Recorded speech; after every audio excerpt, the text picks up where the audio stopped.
JPTV 3000. I'm here with Chrome Badger. Chrome Badger. Appreciate that, man. Thank you for your time. Man, how did you get into trucking?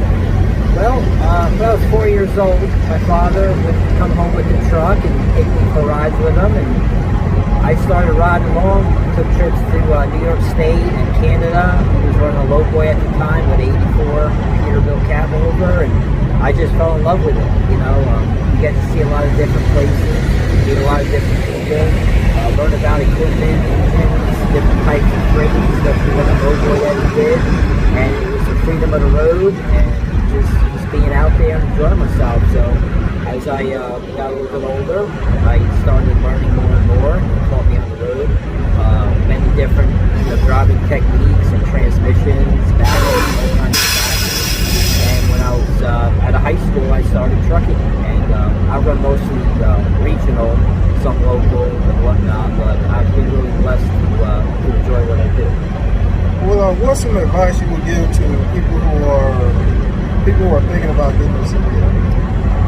You have to take a liking to it. It has to be something that you actually love, because the hours you put in, time away from home, I don't happen to go away that much on the current job, maybe a night here, a night there, but some of these drivers are out here for weeks at a time, even months, and it becomes a bit of a burden on your family life if you're not used to it or ready for it. So, and you also have to just enjoy what you do, and always be careful out here, and try to learn from each other. We all just get better as we keep on through the years of driving. Something that I'd also like to ask you, because you said you've been driving since you got out of hospital, so you've been driving a lot longer. I've been driving since 1996. I got my first driving job about a week after I graduated high school. So you've already seen the paper law transition to the e-log? Yes.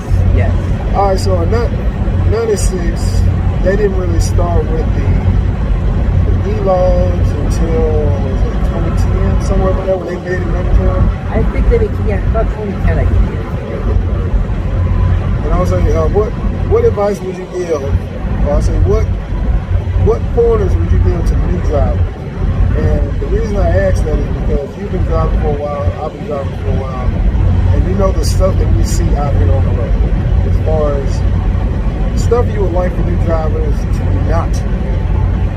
Well, my father used to tell me, expect the unexpected, and I see exactly what he means, because things that you wouldn't expect to happen happens. I'm 44 now, but you never cease to say, it's the first time I seen that, or I didn't expect that to happen. Like, where did that all come from? I would tell a new driver just to do your absolute best, to concentrate on what you're doing, don't be complacent. No matter how many years you've been driving, I always get out and look. I never get insulted when people are trying to help me to back in. And never try to squeeze in where you're probably not going to fit, because I could end up bad. If it don't look like it, don't do it. Yep, don't do it.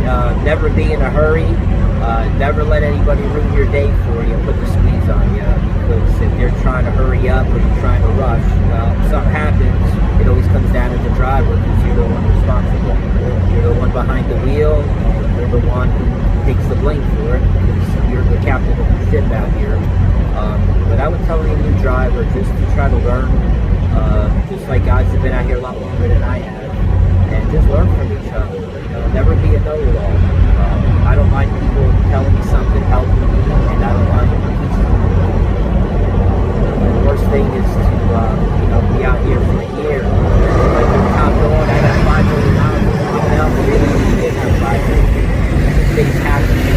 So just be careful. You see these trucks out on ice and snow, and maybe they're jackknives. That driver was speeding, but that ice is causing them to go the wrong way, and they don't worry about the foot. So just always be good to understand. What's some things that you like about trucking, or what do you prefer? Driving, reefer, flatbed? I pulled some dump trailer with my father, tanker. I actually prefer dry van or reefer. Just basically your freight is usually palletized, you strap it in and you roll. Whether it's snowing, icing out, raining, just pop the door doors back in the dock. Even if you have to unload, at least you're pretty much covered. That's what I prefer. But you know, I have some training on tanker, no tanker. My father ran frameless dump trailers, flatbed, low boy, and you know, it's a whole different ball game out there, especially holding cars. But I prefer reefer driving.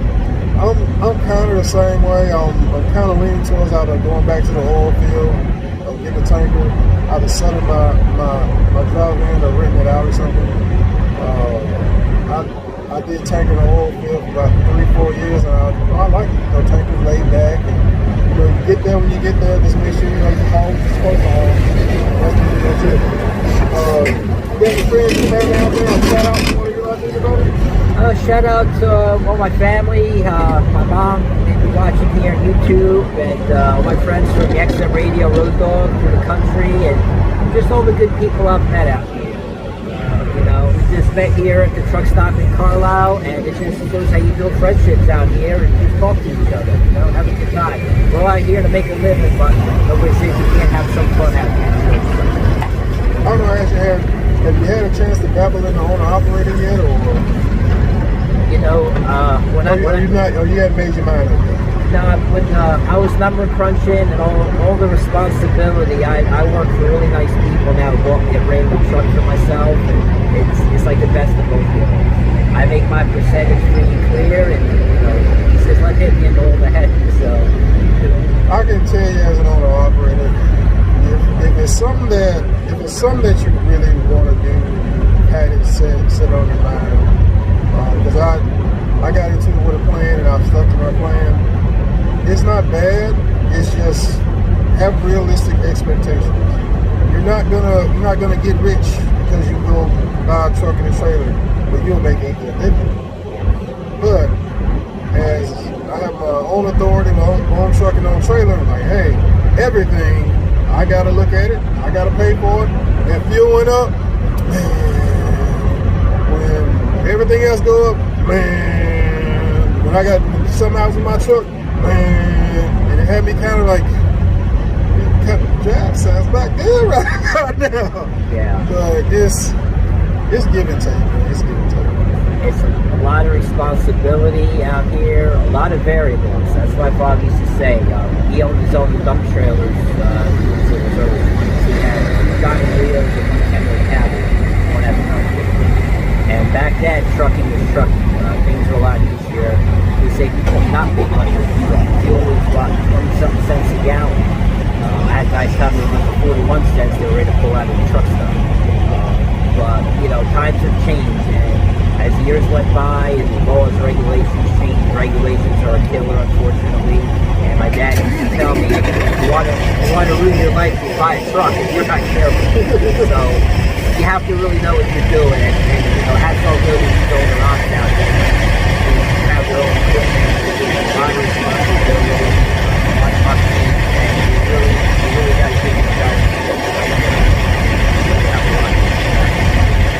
Alright, well, since you're gonna start the truck right now, this is JPTV 3000 here with Chrome Badger. Chrome Badger. Appreciate that, man. Thank you for your time.